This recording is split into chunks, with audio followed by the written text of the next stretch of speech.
Welcome to the No Equipment Ninjas workout for Monday. You'll notice for the past 3 weeks we've done a fairly very simple progression of handstand push-ups, pistols, and pull-ups. What we're going to do this week, guys, is a little bit of a test week. Okay, so that's going to see where you're going to head with this program over the next few weeks. We're going to keep it nice and simple. We're not going to overload with volume. We're not going to overload you with complexity. We're going to keep it as simple as possible, and hopefully for you, that means that we can keep you as on track as the program as possible. These are 3 exercises that people in CrossFit want to get a lot better with, which is your handstand push-ups, your pistols, and your pull-ups. We're not going to progress in terms of the complexity of the movements, but what we are going to look at today is a little bit of testing work. So you'll notice for the past 3 weeks we've been focusing on wall-facing handstand push-ups. Now we're going to focus on kicking up, hopefully by doing either pike push-ups, by doing elevated pike push-ups, or by doing wall-facing. You've been really focusing on keeping that hollow position. And if you haven't, now's the time to start doing it. So today we're going to focus on a 10 rep max handstand push-up. You can either start at doing pike push-ups. I'll show you a few progressions for those in a second. You can work on elevated pike push-ups, or you could work on slowly controlling the descent. Sorry, not slowly controlling the descent, but slowly lowering the height at which you're doing your handstand push-ups too. And we'll show you how you do that. Let's say, for example, you can do 10 strict handstand push-ups with a good form and good position. We're then going to look at start doing deficit handstand push-ups. Okay. Again, all the way through this, hopefully with the work that you've been doing, you're going to work on your good form, which is going to be keeping your heels together, keeping your thigh squeezed together, and keeping your rib cage pulled down nice and low. I know for a fact that when I start failing my handstand push-ups, it's mostly because my rib cage starts popping up and I fall away from the wall, or I feel like I'm losing a lot of strength through my shoulders. Okay, so that's one thing that I'm... So progression number 1, remember, is the good old-fashioned pike push-up. We want to make sure that you're keeping that tripod position. So if you don't know what I mean by tripod, all we're going to do is make yourself a triangle with your hands and your elbows, so you're from that direction as well as the front. And what we're going to do is we're going to put your hands where your elbows are. Yep. And then we're going to put your head where your hands were. Okay, and we want to try and keep that position all the way through. You'll notice, well, you won't notice because it's going to be on your own arms, but what you'll notice on somebody else is that when we kind of like do a bad position, the elbows flare out. What we want to do is try and keep them tucked in and pointing behind us. Yeah, so hopefully you can see that. Elbows flaring out and the head going into a small triangle. Yep. Versus your head, elbows staying in and your head going forwards. So I'll show you a couple of not bad reps, but reps that could be better. So where we're going into this nice tight triangle position, the elbows push out to the sides and the head drops straight down. We want to try and avoid that. To kind of like avoid it, we're going to tuck the elbows in. So we're going to twist them so that they're facing towards your knees. And then we're going to lean as far forward as we can. And then back up again. Remember, your goal is to try and get 10 repetitions of those. If you can get 10 repetitions, you're going to progress on towards doing elevated pike push-ups. Again, same things apply when we're doing an elevated pike push-up.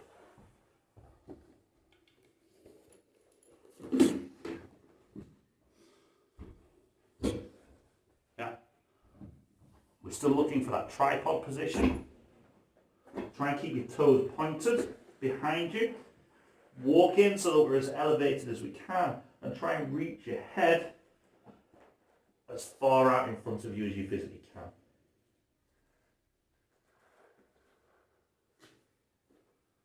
And again, once we've managed 10 of those, we can progress on to the wall. This is where we see most people going wrong. What they do is they think about these as being kind of like the lesser exercises, and they want to get up against the wall as quick as they can. Again, if you go onto the wall too quickly before building a solid foundation on the ground, you're going to find it really hard to get a full head to ground handstand push-up. Okay, so again, make sure you can do 10 pike elevated handstand push-ups before we get up against the wall. Now, if you have dedicated the time towards getting really good in the pike position, we can start working up against the wall. What we're going to look at here is building up to a 10 rep max with with height. So again, is all that we've got at home that we can use is plates, but you could use books, you could use anything else.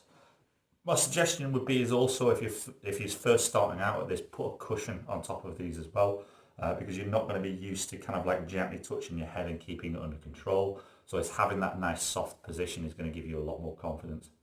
Another thing is if you are doing these for the first time, make sure that you're okay with a headstand position. We shouldn't really be going into a handstand push-up until we can get confident putting our weight on our head with our hands still on the floor. Okay. Again, you spend a little bit of time on that.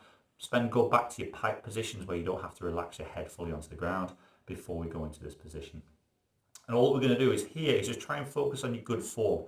So we're going to try and get your head going forwards on the plates. To do that, we're going to have to think about being towards the back of the plates. We're going to have to try and keep our heels together and our rib cage down, which is going to be very hard when we're kicking up to the wall, because we're going to tend to find that people want to stay as far away from the wall as possible. They're not used to leaning their head forwards, and we tend to forget about the legs and don't bring them together. Okay, so we're going to build up to 10 rep max.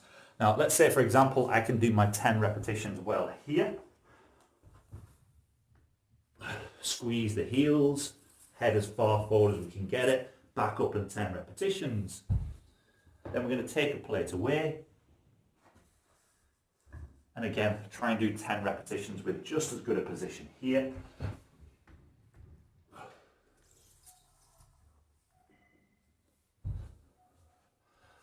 Until we can get all the way with 10 repetitions. Remember, record how high you're getting that position, because we're going to retest this again in 4 weeks. If you can get all the way to the ground and do 10 really good handstand push-ups, you can then start working on deficit. Now, bit of a thing with deficit is it's very easy to start losing your hand position, going too wide and then going wider and wider and wider as you're going deeper. Try and keep in the same position that you were doing when you were doing the pike. And if not, go back to doing your regular handstand push-ups, your regular pike push-ups, and getting strong in that position again. And then again, we can start off with maybe a small raise either side. Try and keep nice and tight. Head goes forward still. Trying to do 10 repetitions. Trying to do 10 repetitions in that position. You're testing this week, guys. You're going to focus on a max effort, maximum intensity, hollow hold. Okay, so when we say maximum effort, we mean in a good position. Okay, so maximum intensity means you're going to think about tensing everything up on the body. So we're going to think, squeeze the heels together as hard as you can. Squeeze your thighs as hard as you can. Squeeze your bum as hard as you can. Push your lower back into the floor as hard as you can. Reach your arms away from you and behind you as hard as you can, and try and get your head through as hard as you can. We're going to tend to find that if you're doing maximum intensity, you're only going to be able to hold it for, well, a lot less than if you were just holding a gentle hold. Okay, you're going to find that you shake very early on because you're focusing so much on the strength in those muscles. Okay, so we want to be, remember, going through it sequentially. Squeeze your thighs together, reach your toes away, squeeze your bum, push your lower back into the floor, reach out and get everything as tight as you can. That should be exhausting for even the best athlete, because think about it. The stronger you are, the more force you can exert, and you should only be able to hold that maximum effort for a certain amount of time. We're talking like maybe a maximum of like 30 seconds of really, really hard effort. And your goal here is to wear yourself out, not really to kind of like show off how long you can hold. Okay, so this isn't kind of like you being able to hold a 9-hour plank. This is you kind of like seeing if you can burn yourself out in 30 seconds. Change that mindset, you'll get a lot stronger.